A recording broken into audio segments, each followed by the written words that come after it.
श्री सीताराम। आज हम श्रीमद् भगवद गीता अध्याय 2 श्लोक क्रमांक 8 का विस्तृत वर्णन करने का प्रयास करेंगे। श्लोक इस प्रकार है। न हि पश्यामि ममापनुद्यात् यच्छोकमुक्षोक्षणमिन्द्रियाणाम् अवाप्य भूमावसपत्नामद्धं राज्यं सुराणामपि चाधिपत्यम्। यहाँ पर अर्जुन श्री भगवान से कह रहे हैं कि पिछले श्लोकों में अर्जुन ने भगवान की शरणागति को प्राप्त किया था। उन्होंने यह कहा था कि मैं आपकी शरण में हूँ, और वहाँ पर यह भी कहा था कि मैं आपका शिष्य हूँ। तो अब यहाँ पर जो अर्जुन है वो भगवान से अपनी शरणागति को बताकर कि मैं आपका की शरण में हूँ, मैं आपका शिष्य हूँ, आप मुझे शिक्षा दीजिए, ऐसा भाव दिखाना चाह रहे हैं। लेकिन अर्जुन ने यहाँ पर पहले यह बताया कि मैं अभी किस स्थिति में हूँ, मैं क्या सोच रहा हूँ।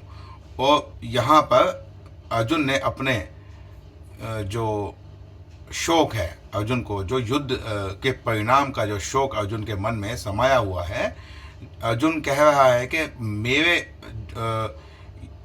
पृथ्वी का निष्कंटक राज्य अगर मुझको मिल जाता है, अर्थात जैसा कि पिछले श्लोकों में भगवान ने कहा था कि अगर तुम जीते इस युद्ध में, अगर आप तुम जीते तो तुमको पृथ्वी का महान राज्य मिलेगा जिसमें सभी धन धान्य, सभी सुविधाएं, सब कुछ होगा।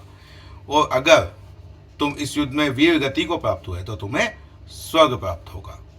इन्हीं बातों को अर्जुन अपने ध्यान में रखकर और अब भगवान को कह रहे हैं कि अगर मैं ये युद्ध जीत जाता हूँ तो मुझे शत्रुओं से रहित महान धन धान्य से युक्त राज्य मिलेगा, और अगर मैं ये इस युद्ध में हार जाऊं तो मुझे देवताओं का स्थान मिलेगा, मतलब जहां पर स्वर्ग में स्थान मिलेगा। लेकिन अर्जुन कह रहे हैं कि ना तो यह जो निष्कंटक राज्य मुझे मिल रहा है वही, या स्वर्ग तो क्या देवताओं का अगर मैं राजा भी बन जाऊं, उनका आधिपत्य भी कर लूं, इंद्र का स्थान भी मैं प्राप्त कर लूं, तब भी मेरे मन में जो यह शोक चल रहा है, यह जो इंद्रियों को सुखाने वाला जो शोक है ये चल रहा है, जिसकी वजह से मुझको ऐसा कोई उपाय इस युद्ध करने से मिलने वाले फल में कोई भी फल मुझको ऐसा नहीं दिख रहा है कि जिससे मैं इस शोक को दूर कर सकूं। ये शोक को दूर करने वाला कोई भी ऐसा उपाय मुझको इस युद्ध करने में नहीं दिखाई दे रहा है।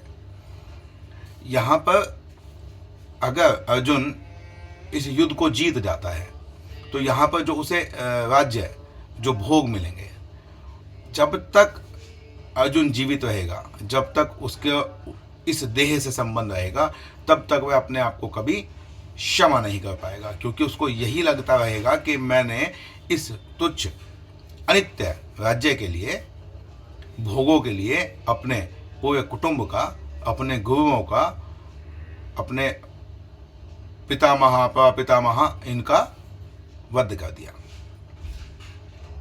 और अगर अर्जुन इस युद्ध में हार गया, अर्थात वीर गति को प्राप्त हुआ, तो जब वह स्वर्ग में जाएगा तो वहां पर भी अगर उसको देवताओं का राज्य मिलता है तो भी उसको ऐसा लगता है कि ये जो शोक है उसका निवारण नहीं हो पाएगा। अर्थात अर्जुन का जो मोह है, अभी जो कुटुंब का मोह है, वो अधिक बढ़ा हुआ है, जिसकी वजह से अर्जुन को ऐसा प्रतीत हो रहा है। और अर्जुन ने ये सब जब अर्जुन ने कह ही दिया था कि मैं आपकी शरण में हूँ और मैं आपका शिष्य हूँ, तो फिर अर्जुन को ये बात कहनी ही नहीं चाहिए थी इसके बाद कि वो क्या सोचता है। क्योंकि अगर अर्जुन शरणागति कर लेता है तो अर्जुन के पास अपना कुछ बचता ही नहीं है। तो वो क्या सोचता है क्या नहीं सोचता है इससे कोई फर्क नहीं पड़ता है। इसलिए हमने पिछले व्याख्यान में कहा था कि अर्जुन ने शरणागति की बात कही तो है, परंतु उसने शरणागति को प्राप्त नहीं किया है। यहाँ पर अर्जुन जैसे एक छोटा बच्चा होता है कि वो कुछ भी बहाने बनाकर आप ऐसा कहता कि मैं आपकी सारी बात मानूंगा, मैं सब कुछ करूंगा, तो आप मुझे ये चीज़ दिला दीजिए, मुझको ये चीज़ चाहिए, आप मुझे ये दिला दीजिए, आप जो कहेंगे मैं वो मानूंगा। तो अर्जुन ने भी कुछ ऐसा ही किया है, वो हम भी ऐसा ही करते हैं कि जब हमको कोई चीज़ चाहिए होती है, जब हमारा कहीं से कोई मतलब निकालना होता है, तो हम उसके लिए बहुत मीठा मीठा बोलते हैं। हम उसको कहते हैं कि मैं आपका, आप तो मेरे प्रभु हैं, आप तो मेरे दास हैं, आप तो मेरे मालिक हैं, आप चाहेंगे तो क्या नहीं हो सकता है। ऐसा सब आपने देखा होगा लोक में होता है। तो वही यहाँ पर अर्जुन ने भी किया। अर्जुन हमारा ही तो प्रतिनिधि है। अब वहाँ पर अपनी स्थिति को, अपने दुख को बहुत बड़ा बताकर, और उसने कहा कि ऐसा विकल्प ख़त्म कर दिया कि अगर भगवान ने कहा था कि तुमको स्वर्ग मिलेगा, तो वो कहते स्वर्ग का राज्य मिल जाए, मतलब स्वर्ग का मैं राजा भी बन जाऊं, तब भी ये जो शौक है ये ज़्यादा बड़ा है। तो वो चाहता है कि भगवान उसको वो सॉल्यूशन दें जो सॉल्यूशन इससे पहले नहीं दिया गया है, या कि वो ऐसा सॉल्यूशन जो कि सोच से बाहर हो या हो ही नहीं सकता है।